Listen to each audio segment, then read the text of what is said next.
Hello, everyone. Welcome to a really exciting conversation with Springtide Research Institute. My name is Marta Abawaji. I'm the head of community engagement at Springtide, and we're really grateful to be bringing a series to you during Mental Health Awareness Month this May in tandem with Mental Health Action Day, partnered with MTV. We are doing a series specifically looking at Latinidad, young people, and mental health. So we have a variety of resources. Some resources are even offered in Spanish. Some are offered in English. All throughout the month of May, they come in the form of blog posts with fresh research findings, as well as a lot of different public conversations. This is the first one we're offering in this series that has young people from our Springtide Ambassadors program, as well as a former Springtide intern. Our Springtide Ambassadors program, also known as SAP, has young people all throughout the country who help Springtide bring our research to life through conversations like this, as well as a number of different mediums where young people ages 13 to 25 shared their authentic experiences, whether that's in writing, in podcast episodes, in media interviews, and panel discussions. So you're going to get to hear from 4 different young people today who all identify as being either Latina, Latino, Latinx, and they are coming from different parts of the country to bring you an example from their own life of where religion and culture and mental health might be intersecting. The name of this conversation is Mental Health, Religion, and Culture: The Lived Experiences of Latina, Latino Youth. And we want you to know who is speaking in this panel. So I'll have Christian introduce himself first. Right. Hello, everybody. My name is Christian. I am 25 years old, currently living in Tennessee. And I'm currently in discernment to join religious life. So definitely a lot of time surrounded around my own spirituality. Amazing. Thank you, Christian. We'll have the rest of you introduce yourself, and then we'll introduce our host after that. Hello, everyone. My name is Lupita. I am 17 years old and I'm currently residing in California. And a little passion I have is dancing. So if you know any bailes are coming up, you better hit me up because I love to dance. So great. So great. I still need to see some like clips or videos, but thank you. Thank you, Lupita, for sharing that passion with us. Hello, y'all. Hola a todos, hola a todos, hola a todas. I am Ivan. I am 23 years old and I am from the great state of Texas. And in terms of a passion, I am a writer who writes on the intersection of faith, culture, and the human experience.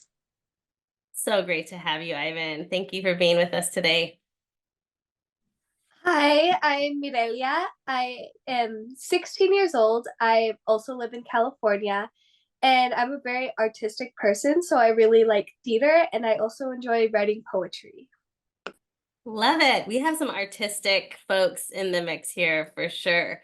We are so excited to have Dr. Kitsia Moreno Garza as our host today. She is our BIPOC Research Fellow with Springtide, and I'll let Kitsia share a little bit more about herself. Thank you, everyone, for making this conversation happen. Hey everyone, my name is Dr. Kitsia Moreno Garza. I'm a clinical psychologist. My training is kind of across the lifespan, but the majority of my work is with young adults and children. I'm really excited to be here with you all today. One of my passions is gardening. It started as like a little garden and it has now become like 600 seeds of corn in the ground. So it quickly went from gardener to farmer. And that's okay. We're gonna play this out to see how it goes. Really, one of the goals of today is to highlight all of your voices as we talk about mental health and Latinidad, especially when it comes to talking about young people, because quickly so much of the conversation can become adults talking about your mental health. And it's really important to hear your own voices in this conversation. And so I think a great place for us to start is, what does being Latino, Latina, Latine, Latinx mean to you? Yeah, I think for me, being Latino, as well as, for others, Latine, Latinx, and Latina, is to be part of a community of the diaspora, right? So specifically, I think in the context of the US, it is we who are part of the Latino community who sort of reflect this greater community of Latin America, whether that be, Mexico or Argentina or places such as Central America and the Caribbean. And so I think that, to be Latino is to be part of this greater community. Thanks for sharing that, Ivan. I wonder if you could share for us, for anyone that might be watching who this is a new word for them, a little bit about what diaspora means. Of course. So essentially, when I use the term diaspora, I'm sort of referring to the community of people that are specifically of a homeland, but are currently living away from that. So, for example, my dad is from the Dominican Republic. He was born and raised there, but now he lives in the United States as he has been for over a decade. And so he is a part of that diaspora. And I myself, who am half Dominican and half Nicaraguan, my heritage is very much Latin American, but I'm also part of the diaspora because although I am a part of a culture that is very much rooted in Latin America, I'm sort of bringing that heritage here in this sort of new setting. Yeah, thank you, Ivan. I think for me, I'm a Latino, and I think if I were to define that, it would be resilience. Similar to what Ivan was saying about the diaspora, I feel that any time that I find myself in a Latino, Latina, Latinx community, there's heart and there's courage, there's culture, there's happiness. Um, and of course there are some negative presence to that at times, such as, disagreement. But I've been to certain states in the country, and I just feel this sense of resilience, this sense of um, keeping our heads up, and self-identification. I think is also important too, because naturally a lot of people would, me myself, my family came from Puerto Rico, and I have a lot of people saying, "Oh, well, your family's from this Latin country or this Latin country." And there's a lot of pride when I say no, I'm from Puerto Rico, and I feel that I hold the history of my ancestors with me when I'm speaking about my culture. Thank you, Christian. Go ahead and go next. When I first saw this question, I hate to admit the fact that I was kind of stumped because there is not really much to it. It's like I'm Latina, that's who I am. I didn't necessarily think that I had to find a meaning behind it because this is this is me. But of course, I took a second to think about it and I realized that the reasoning because like behind the fact that I didn't necessarily know how to feel about what the meaning was behind it was because the fact that although the Latina, Latino, Latinx community offers so much inclusivity because it represents all of Latin America, so everybody can be in this community. The issue is the fact that, especially here in the US, and especially the West in general, society has used this as an excuse to generalize the experiences of those who reside in the Latino community. So, like me and my best friend, like my best friend's Brazilian and I'm Mexican, but we're both Latina, but our cultural experiences are so different. But since we're both lumped into the same community, of course, it's so wonderful that we both get to celebrate being Latino here in the US. It's really unfortunate that to many other people who do not know, we're seen as exactly the same when we both come here and live severely different experiences. So, because of that reason, I do identify as Latina, but I feel like I have more passion identifying as a Chicana because I feel like that's more representative of my own culture and my own experiences and my own passions and interests and basically everything that I stand for. So, genuinely, like my own meaning and my own interpretation of being Latina, Latino, Latinx is honestly a battle because it's trying to grapple with the fact that this community is incredibly inclusive to those who reside in it, but outside of it, people don't necessarily see the differences that all of us experience.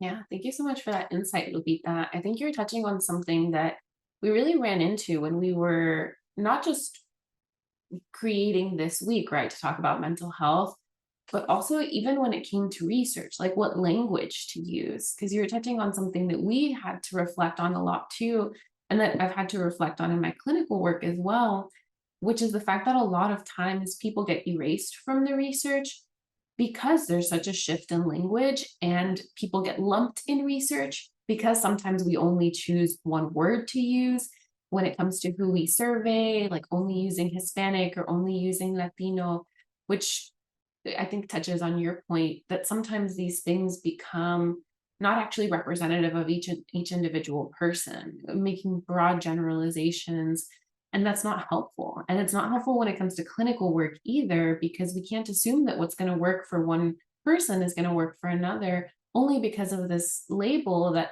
sometimes is, as Christian mentioned, self-identified and sometimes isn't. And sometimes that choice isn't provided, right? So you're touching on something really important. I hope we can come back to. Thank you, Lupita.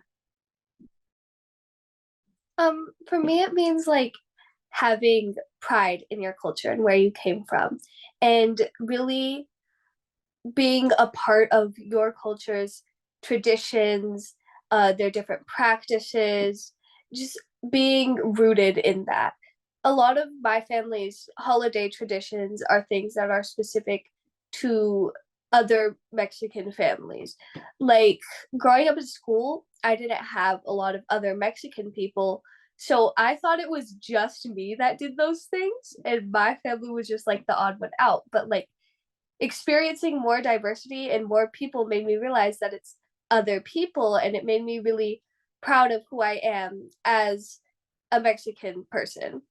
And also, it's like we all are from different places, like Lupita said, we all have different experiences, but I also think it's being united in having some of the same shared experiences because society lumps us together so much.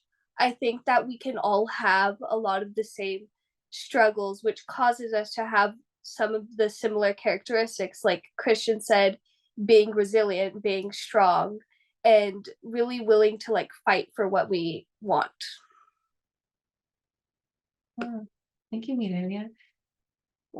I think that's a really good segue into this. So we've talked about kind of when young people talk about mental health, they share some of what you mentioned, Mirelia, which is sometimes there are things that happen within our family that don't feel representative of what's happening in other people's families, right? And some young people have told us that it's not always easy to have conversations about mental health at home or with their families. So my question for y'all is first, kind of what does mental health mean to you?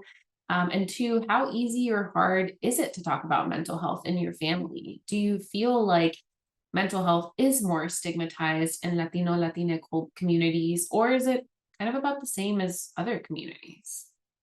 For me, mental health isn't just about like anxiety, depression, like all these very scientific clinical terms. In reality, it's just mental health. It's the health of your mind, your emotions, the way that you handle those emotions. If you're happy, are you indulging in that happiness in a way that's beneficial to you? If you're sad, are you able to cope with that sadness in a way that isn't going to be harmful in the future? It's literally the health of your mind and how that mental health is basically perpetuated throughout your entire body. So it's like kind of the way that I kind of see is like almost like a bridge between your mind and your body and how that kind of there's a relationship that I feel like needs to be more aware of in, you know, medicine because honestly it's like really separated when in reality like everything's connected in our body like physically but also symbolically. It's all connected. It's all there's basically a chain reaction. So definitely mental health is I feel like a lot broader than what clinical studies suggest. instead of like really specific terms. And because of the way that I see mental health as something much more, I guess, not necessarily as stressful or as deep. It's just literally the health of your mind. I feel like it's a lot easier for me to talk about it with my parents, especially my mom. My mom and I actually co-founded a mental health organization called Becoming Mujeres, which actually prioritizes the mental health of Latina teens and focuses on facilitating open conversation with their female caregivers. So because of that, my mom and I have a really open kind of communication, and it's really easy for me to talk about my mind, which I know is a privilege because most people do not experience that. So honestly, I'm very grateful to my mother if she's watching. Hi, mommy. I'm really thankful to that she has been really willing to listen. Of course, my father has too, but I'm specifically talking about my mom right now. And because the fact that I understand that we have a very open communication and it's really easy for me to talk about mental health with her, I recognize, like I said, the privilege that I'm in, and that specifically in the Latina community, it's really difficult to have the opportunity. And it's not, honestly, it's not just us. I feel like it's every POC community because there's a lot of different cultural experiences that kind of cause a silence, but specifically, obviously, within our own Latino community. It's also really tied to Catholicism, and I understand we're going to be talking about religion a little later on, but there's a lot of silences within religion, and that kind of ties into our culture. And then like with our mind and our own experiences, like there's a lot of like hush hush, don't talk about that or else they're going to think you're crazy, and we can't afford that. We can't afford other people like seeing that. Or que van a decir la gente. There's a really big emphasis on silence and to not acknowledge our own struggles and to kind of push through it. And although that is really present within our own community, I see a shift, especially with conversations like this. There's definitely a shift to be more open to talking about mental health. There's definitely a shift to be more knowledgeable about our own experiences, our own coping with trauma, and to even acknowledge that we have trauma in the first place. So there is a stigma, but I'm really glad to say that we are slowly but surely unraveling it. Yeah, so totally think that Lupita hit the nail on the head, especially in regards to really, at the end of the day, what mental health is, which, as Lupita was saying, is health, right? I think we all sort of like, I think that there is sometimes this notion that only some people have mental health, which doesn't make sense. That's like sort of saying, oh, well, some people have physical health and some people don't. No, everyone has mental health. And it is essentially our emotional, psychological, and social well-being that impacts our ability to cope with the stresses of life, right?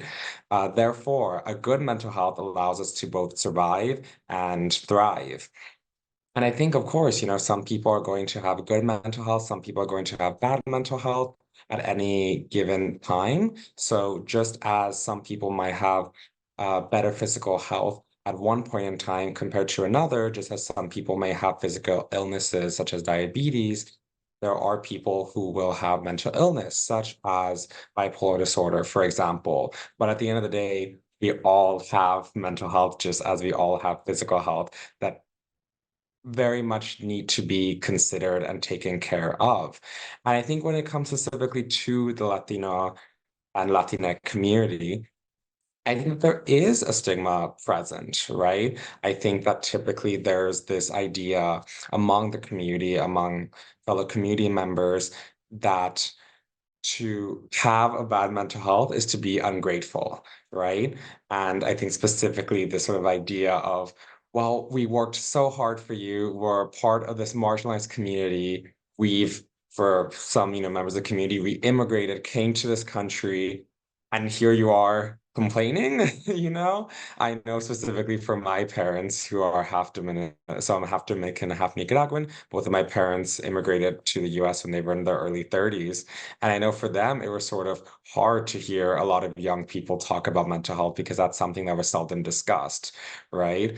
And so I think for them, it was sort of very difficult for this idea to emerge of people feeling sadness or grief or anxiety over things that they thought were trivial. And it took, time for them to understand that every feeling is valid. But I think, for them, it did take time. And I think a lot of people will have similar experiences. Of course, not everyone, but I think that there is this notion of mental health being something that doesn't exist. And I think, as Christian said, the Latinx community is one that typically, I think rightfully, should be defined as a resilient community. But I think with that resilience is there this idea of, well, we should be able to handle it. Like we shouldn't be able to give up. And so I think that sometimes translates itself rather incorrectly into not having the ability to discuss our feelings, not having the ability to share our grief. And I think that's something that I think is important to take note of. Yeah, I definitely think the mind-body connection especially is a very important part of mental health. Because, for example, take an anxiety attack. If you are having an anxiety attack, it's your brain picking up on these things that are happening in your body. And then it's like, oh, shoot, I'm going to have a panic attack. And it just makes your body have more symptoms and it completely makes it worse and worse. So that really, I think, for me, symbolizes like how connected our mind is to our body. And I think good mental health comes with having good social connections, having a good support system. So I definitely think it is more of an issue in the Latino community, especially seeing in my family, a lot of people struggle with mental health. It's like a hereditary thing. But sometimes when I bring up my struggles, I'm told, I think you just need to calm down by other people that have anxiety. So it's definitely like, yeah, like pushing through, like, oh, you shouldn't need help. You shouldn't be asking for help. You should be able to get over this on your own. But like Lupita said, I'm also seeing a shift with like certain family members, like my tias, have always been very open with me about their mental health, their struggles, other things that are going on in our family, and let me know that it's okay to talk about these things. But I definitely think like, especially I've seen with more people that are like drifting apart from their faith is where they're more open about it. And people that are more connected to their Catholic faith, it's like more of a like, oh, just like pray to God and it'll be okay. I think Morelia brought up a good point, and I'm kind of trying to tie it all into Lupita and Ivan's.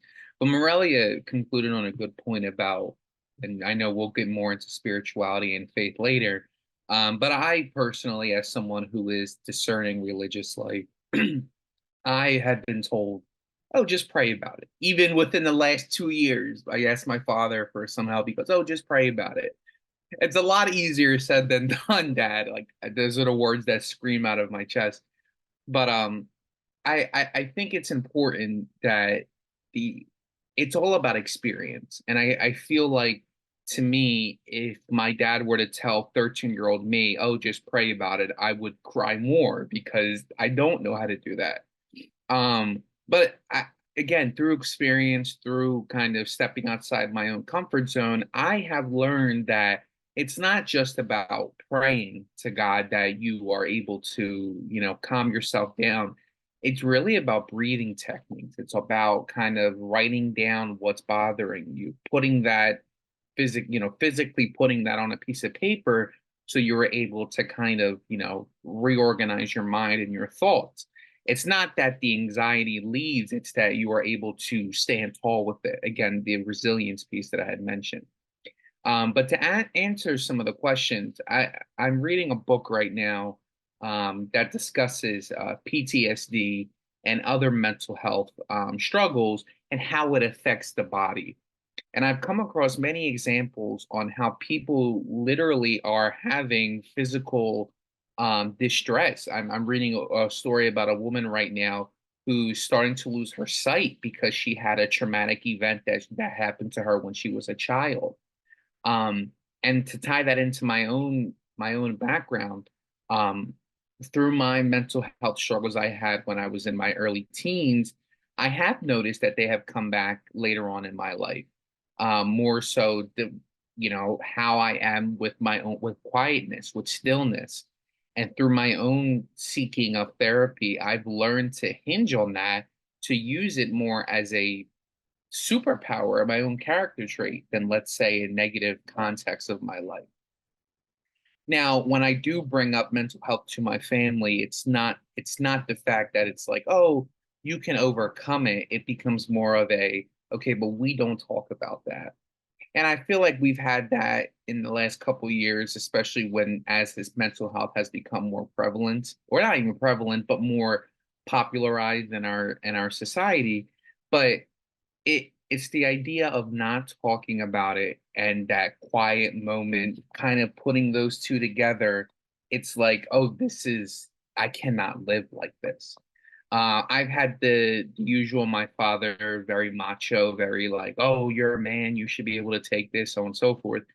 But as I've kind of stepped away from my family and kind of went into higher education, or just other social groups, I found that mental health is not it. Yes, it's mentally, but the effects that it has on your body far extends anything that I think we can understand, or at least from what I will find out soon in the book that I am reading. Um, so yeah. Yeah, I think the things that y'all are touching on are things that I've heard again and again. So part of my clinical work, at least 90% of the clients that I see tend to be Spanish speaking families. And that's for a lot of reasons. One being that there's not a lot of Spanish speaking providers. And so when there is one, families want to work with someone that they can emote to in their native language. And more than once, right? Parents come in and it's a really unnerving experience because la ropa sucia se lava en casa, right? Like we don't air our dirty laundry out to people. And now I have to sit with you and tell you what's going on. You person that I don't know and I don't trust yet. And it can be such a difficult experience for parents too. This isn't even coming into all of what young people have to deal with. But for parents, they have to survive for so long that the idea of thinking about the impact of that survival can sometimes feel really insurmountable, right? Like we just won't acknowledge it. Like we just won't talk about these things that were very, very hard because we made it past and we're good now. Even though, what all of you are saying is pretty spot on, the impact of that still carries, right? It impacts the way that those parents then move through the world. And then it impacts the way that now young people can show up or not with their parents sometimes, right? Like the topics of conversation that are okay to bring up and those that still feel too taboo because like Ivan said, you're not grateful enough if you're feeling the pain of being a human in a world, especially in the state of the world that we are right now. And so much of that being intertwined with what Christian said too, those spiritual and cultural expectations. Sometimes it becomes that, as Mirelia shared, culture and spirituality and religion get so enmeshed that sometimes it's hard to tease those things apart. And I think that leads us really well into our next question, which is switching gears a little bit, but how would you describe your religious and spiritual identity? I would say my religious identity is I'm Catholic. I call myself a proud Catholic. However, my spirituality doesn't go hand in hand with Catholicism. I am blessed to have members of my own family as a part of a community of persons who do not acknowledge Catholicism, but they they don't follow Catholicism. And I know it sounds counterintuitive to say I'm blessed to have someone who is anti-Catholic, but I think what I mean by that is this person, we have a strong relationship, and it's not that they're anti-Catholic, it's that they're very critical of the Catholic Church. And I find that to be very imperative for my own well-being. I studied politics in college. The best conversations and classes I had is when I had to argue with people. Maybe I should have joined a vocation to be a lawyer, which did happen a little bit after I was done with school. But I I find that because it does challenge my own beliefs, and I don't find I don't find that being wrong to challenge my belief. I genuinely believe that that is the presence of God, at least of God in my life to show me that even though I am on a straight course where I'm said, okay, I know everything about the Bible. I know what charisma means. I know what this means. It also is important for me to understand that, well, what about the people who aren't able to educate themselves on this? What about the people who are being, discriminated against um, upon these religious beliefs that, Catholics hold? Um, I don't want to go too much into it, but I have some family members of mine who I have one family member of mine who is transitioning, and I'm very devout in speaking with them and having conversations with them to at least allow them to understand that I am not going to turn my back on them. I'm going to love them as my brother, my brother. So yeah. Yeah, I definitely think there is. Um, I what people would call a cradle Catholic. I was born into the Catholic faith. Um, Now growing up, I find that I don't necessarily agree with a lot of the things that the Catholic Church holds, like a lot of the teachings that it holds. And I definitely do think it is a balance between having this faith that you believe in, having this religion, and also recognizing that not everything it teaches has to be correct and has to be taken literally. And that's something that I've had a lot of like, I don't want to say arguments, but like disagreements with certain family members about is they're like, the Catholic Church teaches this, so I have to believe this. I have to be like discriminatory of certain groups of people. And I just don't think that that's necessary to be a Catholic. Like Christian said, being open to people is like being inclusive is one of the number one things that the Catholic Church teaches. So some of the things that it teaches that are also contradictory of that is kind of like counterintuitive. And I don't think we have to necessarily follow those specific things.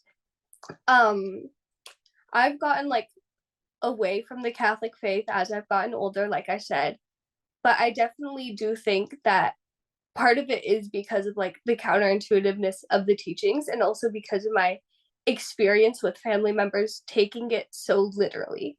So I think maybe had I been born into a family that was more open Catholics, I might still be closer to my faith.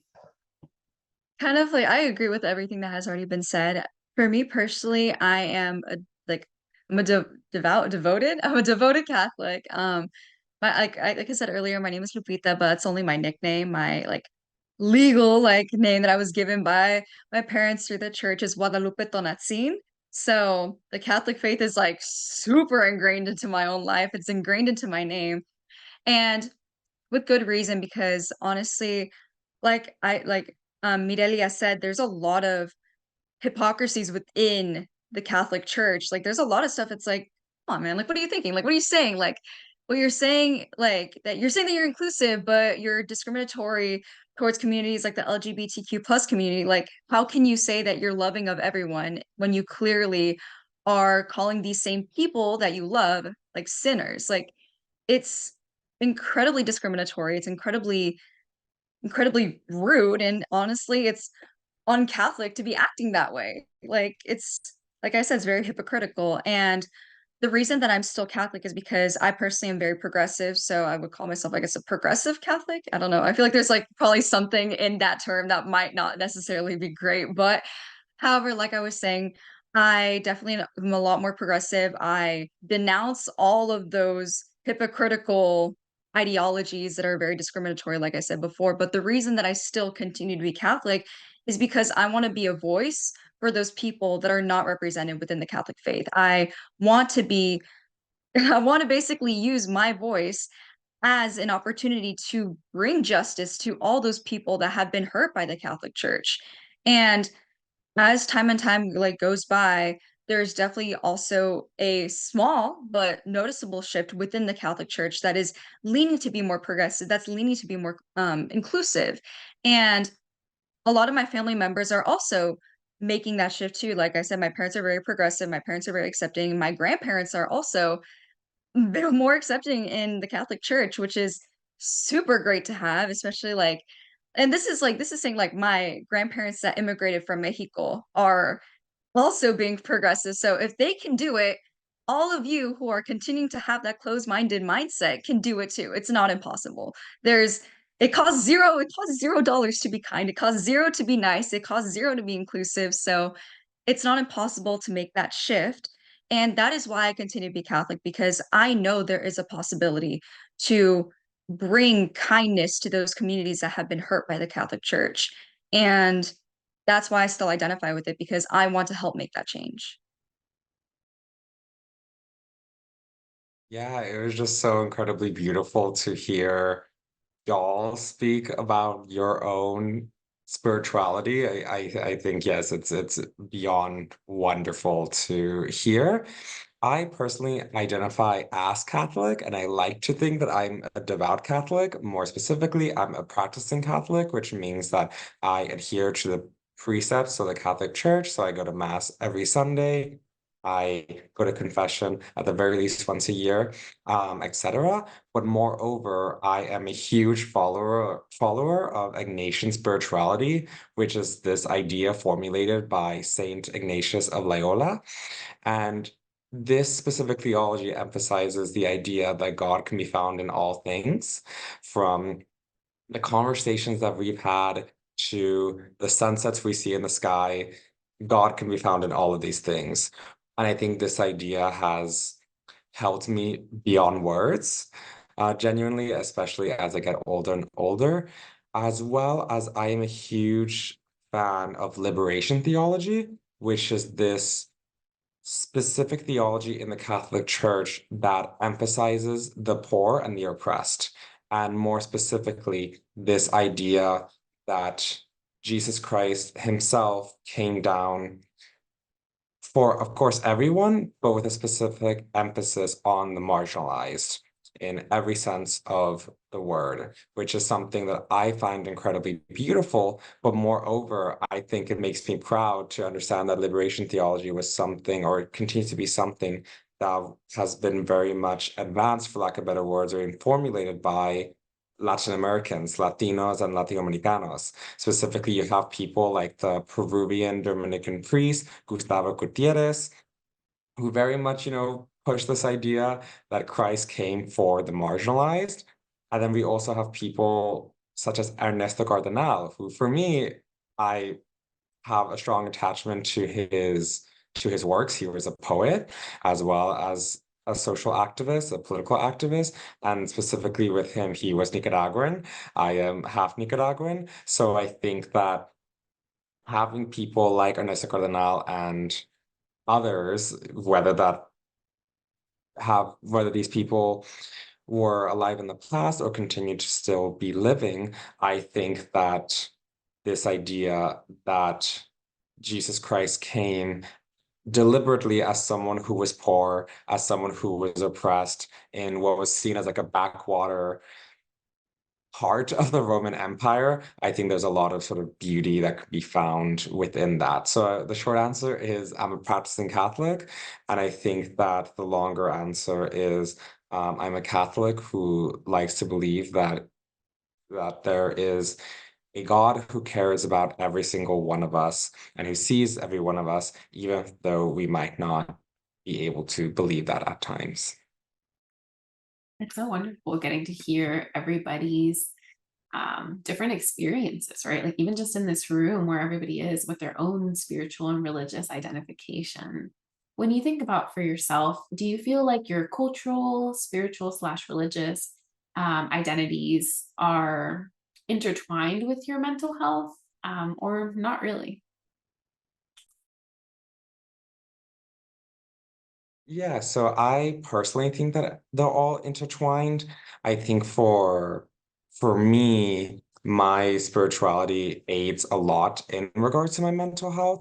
I think, for one, when I'm sort of feeling down, of course, I'm able to pray, but I think at the same time, I find a lot of solace in the Bible, more specifically because when I feel like I'm in agony or going through something really horrible mentally, I think it's very easy to sort of believe that it sort of doesn't matter, that we're being too sensitive. When in reality, if we read sort of the Bible, we find a lot of instances of mental illness as well as holy people struggling with mental difficulties. For example, you had Hagar, who in the book of Genesis, when she was sort of fleeing, she was with her son Ishmael, was essentially going to, who knows, starve to death in the desert. She calls upon God and she basically names God El Roi, which means the God who sees me, right? And so I think when I'm sort of going through mental turmoil, that's something that I very much that I think brings me a lot of solace. But then, of course, we also have Jesus, who quite literally was in so much anxiety in the Garden of Gethsemane that he started bleeding blood, right? And you have the prophet Elijah, who's so revered, who was in a depressive episode where he prayed to God and said, God, like, take away my life. And God did not chastise him. He did not reprimand him. Instead, he brought an angel to give him food and allowed him to rest. And so we even have a saint in the Catholic Church, Saint Defnam, if I'm pronouncing that correctly, who is the patron saint of mental health. And so I think for me, my faith has brought me a lot of solace when it comes to my mental health. I definitely agree with that. Like I said before, I'm very Catholic and obviously like I pray a lot. I mean, as one does. And that prayer often allows me to kind of allow myself to be in a very like meditative state. And obviously I focus a lot on my breathing. I really like prayers because they're repetitive and kind of repeating those words almost feel like an affirmation to myself, knowing that I will be in good hands because obviously I believe in a higher power.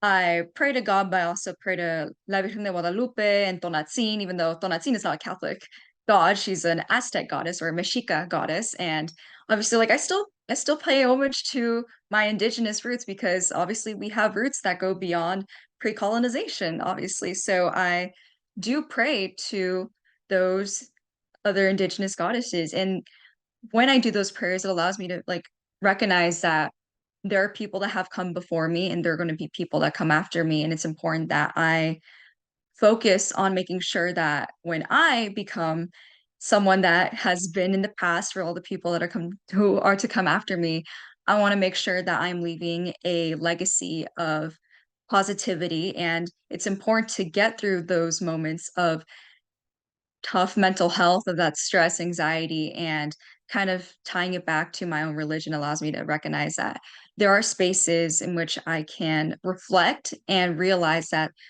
these moments are only temporary and kind of recognizing that I will be in good hands spiritually, but also physically, and that I will be able to come out of it. And then culturally, like I said before in my little intro, I love to dance. I specifically dance folklorico.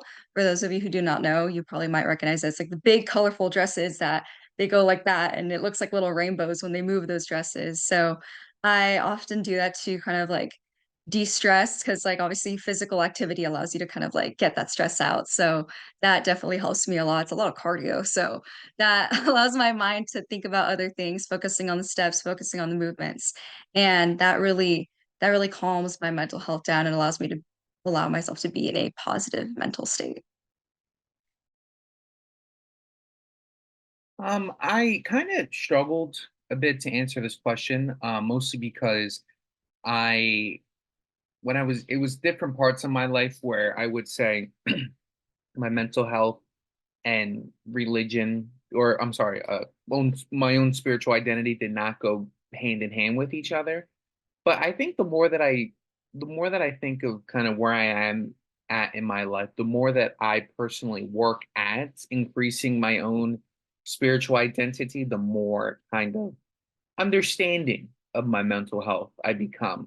I find sometimes when I look in the Bible, I find these verses that speak about maybe somebody who, in our interpretation, could be having mental health crises.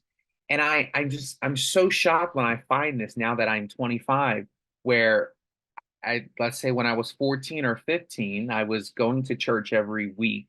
Why I didn't find it there, and why wasn't I listening enough when I was there? Maybe I was listening, and I don't know. But I would say they go hand in hand in the way of helping me strengthen my own understanding of mental health, but also my spiritual identity. So it's kind of like a, you know, two birds, one stone act that I'm doing. So yeah. I think for me, it was like Catholicism in some instances hurt my mental health just because of those more conservative Catholics that were in my life that were saying things to me that were very damaging to who I am as a person. As a member of the LGBTQ community, I've had a lot of people say things to me that were very wrong and very out of place. Um, but also culturally, I think my culture helped my mental health a lot. Sorry. Um, as Mexicans, we are people who have been known to be outspoken and fight for what we believe in. Think Cesar Chavez, my great grandpa walked alongside him as a farm worker. And I like to be outspoken and talk about my things with other outlets that I have, my friends, other people that are close to me. I like I mentioned earlier, I write poetry. A lot of that is like a coping mechanism for me. And it's something that's very sacred for me and it helps me a lot. So yeah. Thank you all for being so open and so vulnerable with what can be a difficult conversation. We've all talked about how this isn't a conversation that we regularly have, but I feel touched by all of your willingness to be vulnerable with me, and I think with everyone else that's watching too. I have one last question to wrap us up, which is, I think, at the heart of what we want to know, right? What adults want to know, which is, what do you wish adults knew about Latino and Latinas mental health?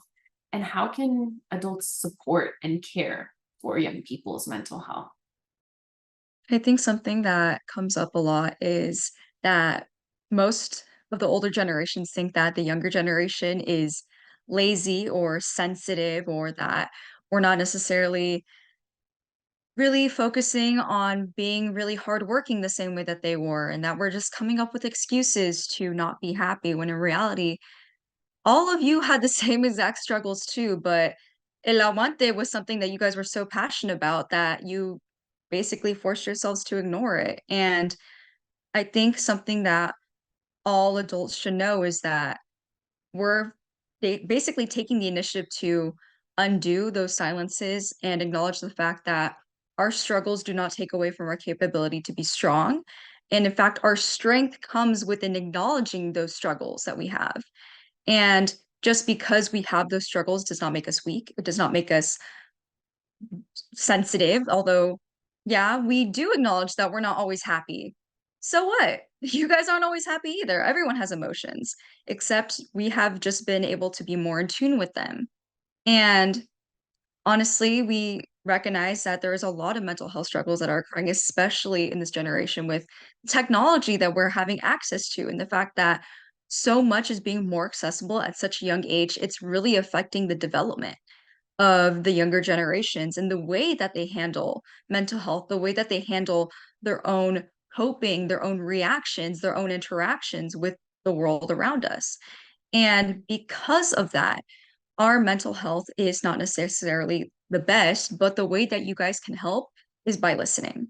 You guys need to listen. And when you listen, you need to not take that personally. It is not an attack on you, it's just us voicing our own struggles. You guys also have struggles too. And honestly, it's more detrimental to the relationship if you automatically take that personally.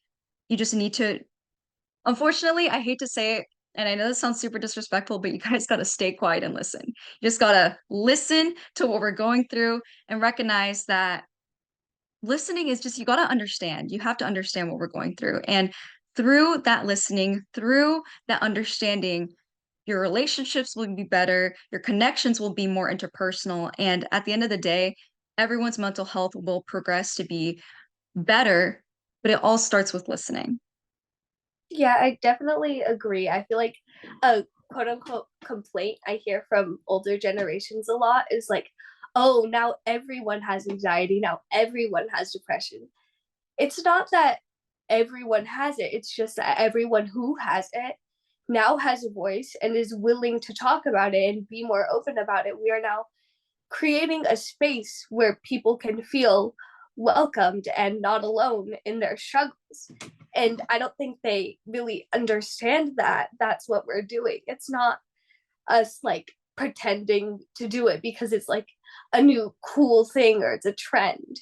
That's not what it is. It's creating an open space because the older generations didn't have that space. They weren't creating it. I feel like helping us and assisting us in creating that space and creating that space for us, helping us to build a more open dialogue about mental health is really a good way to help. Yeah, I think that Lupita and Medelia yeah, just brought some important points to the table that I totally agree with and think that they need to be considered. And I think one thing that I think, about a lot is this idea of taking mental health seriously, just as we take our physical health seriously. And so I think, it's important for the older generation to realize that mental health is not just this thing that is made up, right? Or this thing that has just been recently developed, as y'all were pointing out, but something that has existed for a long time.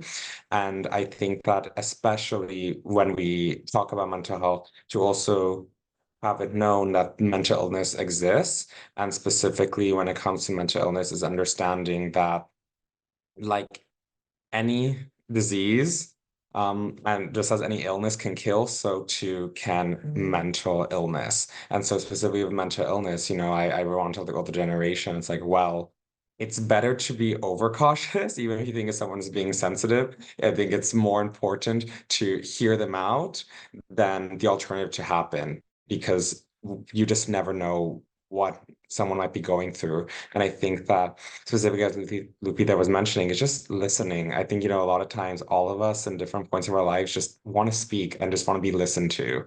I have an amazing friend, who's also Latina, and my friend Kiara, and she always says, how she sometimes gets frustrated that she can't solve people's problems, that she wants to, make the pain go away. But then eventually she realized that sometimes people just want to be heard, right? Some people just don't want the answers. And so I think that, whether we're talking about mental illness or just general everyday mental health, as cliche as it sounds, as easy as it sounds, as Lupita was mentioning, just listening. And I think that that's something that is pivotal importance. I want to call back to kind of a reoccurring comment that I'm hearing from all of us. There's a Bible verse that says, don't acknowledge the splinter in your neighbor's eye if you cannot acknowledge the wooden beam in your own. Meaning, don't try to put mental health on us if you yourself struggled with mental health, or if you yourself failed to acknowledge mental health. So this is not even an attack at all. This is just a reminder that we are still learning. And if anything, we're so young that we have, let's say, 30, 40 years of education that we missed out on because you older generations had it. But in a way, let's help each other. Allow us to call back to maybe something you learned about health, mental health. Maybe if there's somewhere spiritually that you felt where your mind was at ease, where you felt that the worries outside of the room that you were in did not only that did not matter, but they were being helped for a reason. Where was your heart at that moment?